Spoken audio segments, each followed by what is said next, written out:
There are 3 hamstring muscles on each leg, on each thigh. And I don't know that it's really necessary to know sort of all of the, the technical names for everything, but I'll use them anyway because that's what they're called. So, and I'll write them down on the board as well. The first one is the lateral hamstring, which means so all the hamstrings are on the back of the thigh. This would be the one that would be on let's say on the outside of the back of the thigh, the more lateral aspect of the back of the thigh. All of the hamstring muscles attach to the sitting bone, which is the ischial tuberosity. Even though we call it the sitting bone, it's not a separate bone, it's part of the pelvis, so it's just the lower part of the pelvis. This is it here, the ischial tuberosity, and it's called the sitting bone because that's actually what we sit on. Oftentimes people think that they're sitting on the buttock muscles, and you are a little bit sitting on the buttock muscles, but mostly you're sitting on this bone, which is the sitting bone. So the outer hamstring is called the biceps femoris, and it runs from the sitting bone down to the head of the fibula, which is this long bone on the outside of the lower leg. Biceps means 2 heads, so there's actually another head of this muscle, which attaches to the lower part of the femur, and then also attaches to the fibula. I'm not really going to worry so much about this lower part of the muscle, or this short head, because it doesn't cross the hip.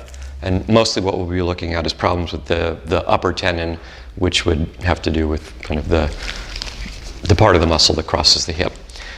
So runs from the sitting bone to the head of the fibula like that. And when the muscle contracts, it could do one of 2 things. It could either flex the knee or bend the knee. So if I pull on this band here, you can see that if I pull on the muscle, I'm going to bring the back of the lower leg toward the back of the thigh, which would flex the knee, or bend the knee in simple terms. Because the upper attachment of the hamstring attaches to the sitting bone, and the sitting bone is behind the thigh, the hamstring also has the ability to extend the hip. In other words, to take the leg backward, or also the same thing would be that if we're just thinking about the relationship between the bones, if we tuck the pelvis under, that's moving the back of the pelvis toward the back of the thigh, which would be the same thing really as moving the back of the thigh toward the back of the pelvis. So it's the same action basically, hip extension. So either it would bring the leg back behind us if the leg is free to move, or it's going to shorten through the back of the hip joint and open up through the front of the hip, which if we're, let's say, standing, that's going to tend to kind of tuck the pelvis under. The other action of the biceps femoris is that it has some ability to rotate both the lower leg and to rotate the thigh.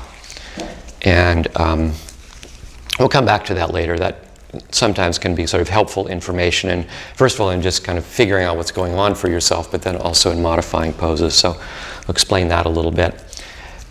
Because the upper attachment here at the sitting bone is more medial, more towards the inside of the body than the lower attachment here at the head of the fibula, if the knee is bent when the biceps femoris contracts, it's going to externally rotate the tibia, which is the shin bone. So it'll externally rotate the knee like that. Can you see the line of pull? Would tend to pull the head of the fibula backward, which would rotate the knee. The only way that the knee can rotate is if it's bent. If the knee is straight, there's no rotation that's possible. And I talked about that in the knee workshop as well, so some of you might remember that.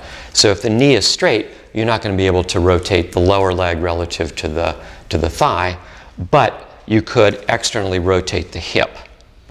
So if the knee is straight and I pull the head of the fibula back, that's going to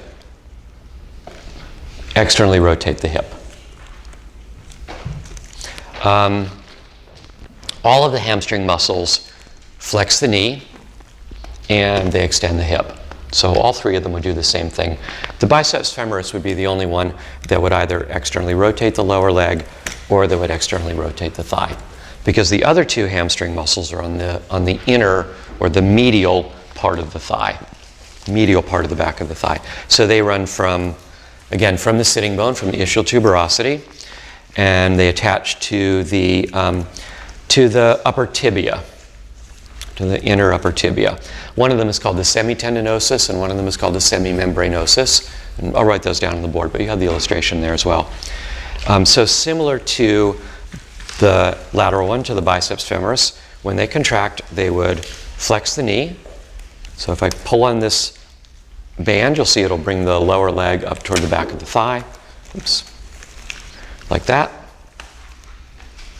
Or they can extend the hip. So either one. Because they attach onto the inner knee, they would have the opposite rotation to the, they would cause the opposite rotation as the biceps femoris. So if I pull on, let's just say this is one of them, let's say it's the semitendinosus, but be more or less the same for both of them.